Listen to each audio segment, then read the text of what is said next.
je ne sais pas si on crée des affinités parce qu'il y a tout ce contexte de parano et de mensonges. En revanche, quand on se retrouve aujourd'hui, par exemple, tous ensemble, je vois qu'on a tissé des liens parce qu'on a tous souffert dans l'adversité, on a dû résister alors que c'était très très dur. Et je pense on a quand même une vraie relation malgré tous les mensonges qu'il y a eu. Coucou tout le monde, c'est Adeline pour Télé 7 jours. Je suis là aujourd'hui pour vous parler de la nouvelle saison des Traîtres sur M6.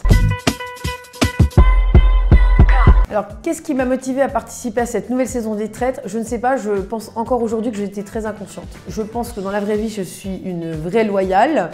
Après, l'idée de jouer un rôle de traître me plaît parce que c'est pas parce qu'on est une bonne personne dans la vie qu'on n'a pas envie de jouer les méchants. D'ailleurs, moi, à l'opéra, j'ai beaucoup fait les sorcières, etc. Donc, j'aime bien jouer les méchantes. Je pense que mes qualités, c'est que je suis quelqu'un qui perçoit pas mal de choses avec la voix, avec l'attention, parce que je suis une experte de la voix, et que j'ai une ténacité très très forte. Je n'hésite pas à poursuivre de mes assiduités la plupart de mes interlocuteurs.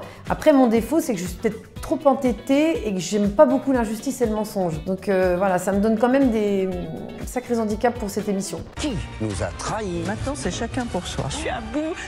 Alors dans un premier temps, c'est vrai qu'on se dit « Ah super, Anthony, je le connais du cha-cha, lui il fait du cha-cha, il fait de la salsa et il fait de la valse, etc. » On pense que c'est un atout au début et finalement, dans ce jeu, on découvre des nouvelles facettes des gens qu'on connaît et donc ça devient peut-être un handicap parce qu'on recherche de ces personnes quelque chose, une nourriture émotionnelle parce qu'on n'a plus accès à nos proches, etc. Donc on se dit « Ah, c'est un poteau et tout » et finalement, même le poteau devient quelqu'un dont on commence à douter. C'est la pire position que tu peux me donner.